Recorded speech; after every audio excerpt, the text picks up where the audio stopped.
Farewell to an entertainment legend. Des O'Connor died at the age of 88. He was one of our most loved and best-known stars, hosting primetime shows for more than 45 years. He's a very generous performer. He shared the laughs. And if you summed him up, you'd say he's a nice guy. Also on the programme, Donald Trump admits for the first time his rival Joe Biden did win the election, but stopped short of conceding. One of the scientists behind the COVID vaccine hopes life could return to normal next winter. And racing into the history books, Lewis Hamilton equals Michael Schumacher's record, winning his 7th Formula One world title.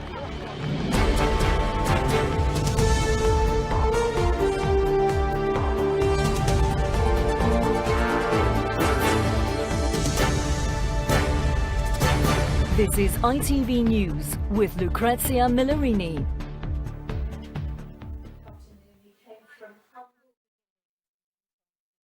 The country's best-known stars on stage and as host of TV shows spanning decades, Des O'Connor was a household name. He died yesterday after a fall at home just over a week ago. He was 88. As Geraint Vincent reports, he will be remembered as one of the great entertainers. Of course, there was never any doubt he could definitely sing.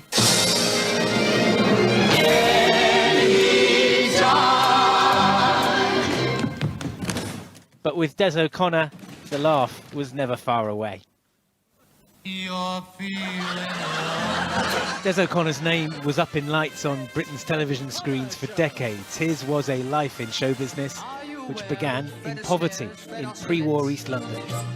My father, the scavenger, that's what his, on my birth certificate, it's a scavenger, he was a dustman. And so I am the son of a scavenger. And my mother was a cleaning lady, so there wasn't a lot of money going around, but there was a lot of love. I know that sounds cliche and corny, but it's very important. Good evening, evening, evening. His easy way with an audience was reflected in the number of shows which bore his name. But O'Connor had worldwide success as a singer, with global record sales of more than 16 million. Not that you'd know that from the way he let himself be endlessly teased by his great friends, Morecambe and Wise. Oh, that is the best record Des has ever made. You mean there's nothing on it at all? The audience loved him, and loved him for 50 years or more, and he was a giggler. You could make it. I tried every night on the stage to get him giggling by singing the wrong words, say, to a song, and of course he'd just start laughing. He's a very generous performer. He shared the laughs, and if you summed him up, you'd say he's a nice guy. Will you say hello to those girls, the Spice Girls? Later in his career, there were talk shows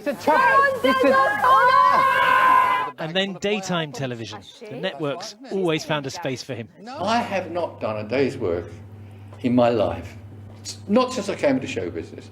It's just fun. If it became work, I don't know whether I love it as much, but I do, I love it. Hearing that, like happening every night here, hear the instant reaction, the applause, the fun, the laughter, it's great. And especially when you hear someone say, he can sing, can't he? Yeah.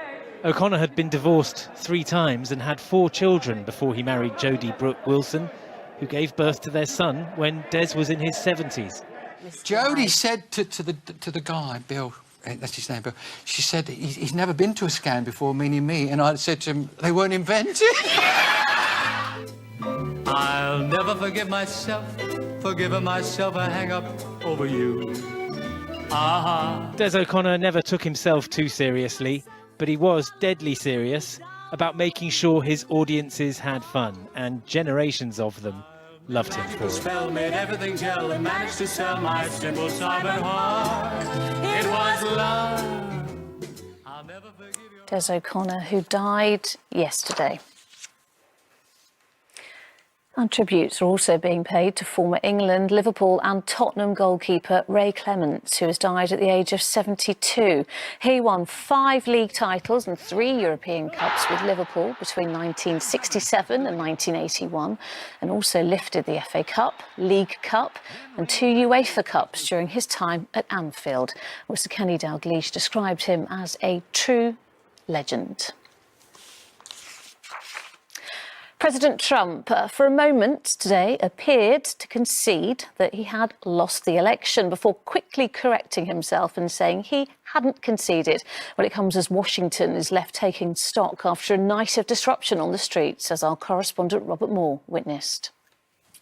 Donald Trump! Donald Trump! The streets of the American capital were overnight in the hands of hardline supporters of President Trump, Donald Trump! with occasional fights breaking out as they confronted Black Lives Matter activists. The police tried at times to intervene, but largely left the protesters alone. It followed the rally that brought together militiamen, white supremacists, and others on the far right. America first! America first! As we watched them gather on street corners, it was a crowd with a common grievance and a shared belief Stop the steal! Stop the steal! that this election had been stolen. I can announce to you right now in high confidence that Donald J. Trump has been re-elected the United States. USA! USA! Trump's allies on the right will take their lead from the president himself. As long as he denounces this election as based on fraud, then so will they, which is why it will remain a toxic brew all the way until the inauguration. Yesterday, Donald Trump had briefly appeared before his supporters from the safety of the presidential limousine, cheering them on, and via Twitter continuing to rail against the election outcome. At one point, he seemed to acknowledge defeat, saying of Joe Biden, he won because the election was rigged. But then he corrected himself, saying, rigged election, we will win, before adding, he only won in the eyes of the fake news media. I concede nothing. Drain the swamp! Drain the swamp! And so America's political crisis rolls on. An incumbent president and his supporters refusing to admit defeat nearly 2 weeks after the election. And with 66 days left until there is a constitutionally mandated transfer of power. Robert Moore, ITV News, Washington. One of the scientists behind the potential coronavirus vaccine predicted today we could have a normal winter next year if everything goes well and if enough people have the jab. Martha Fairley has more. The NHS is already seeing the effects of a second wave of coronavirus and braced for a difficult winter. But promising preliminary results from a vaccine developed by Pfizer and German company BioNTech mean things could look much better this time next year, according to BioNTech's chief executive in an interview on the Andrew Marr Show. If everything continues to go well, we will start to deliver the vaccine end of this year, beginning next year. All the immunization vaccination approaches must be accomplished before next autumn, so that we could have a normal winter next year. Scientists have not seen any serious side effects from the vaccine and are still collecting data to find out how long it protects against COVID. The antibody response might decline over time, and we expect it will decline over time. But what is not known, how fast it will decline, and if the antibody response, for example, after 1 year appeared to be too low, we can do a booster immunization. And alongside other vaccines like this one being trialled by AstraZeneca and Oxford University, experts agree there is hope, but that delivering vaccines on a global scale will take time. Now I think we've all got to be very grown up about it and really think through what does a vaccination program mean and how long does it take to immunize that many people, how long does it take to make the antibodies. You're not immune the day you get the injection. It takes several weeks to build up your protective immunity. But there is growing cause for optimism that in 12 months, lockdowns like this may no longer be necessary. Martha Fairley, ITV News. The Prince of Wales and Duchess of Cornwall have become the first British royals to mark Germany's National Day of Mourning. They paid their respects to the nation's war dead. Our royal editor, Chris Shipp, has this report. In Germany, they do not celebrate the signing of the 1918 armistice as we do, but they do hold a day of remembrance called Volkstrauertag, their National Day of Mourning. And it was to this event Prince Charles and Camilla were invited today, the first British royals ever to do so. The Prince paused at Berlin's Central Memorial. The words on his wreath read, "In everlasting remembrance of all victims of conflict and tyranny." And then he addressed the German nation at the Bundestag in the Parliament building. Das Vereinigte Königreich. The United Kingdom has chosen a future outside the European Union, and the relationship between our countries is evolving once again. It is my heartfelt belief that the fundamental bond between us will remain strong. We will always be friends, partners and allies. Ihr Wesen wird durch.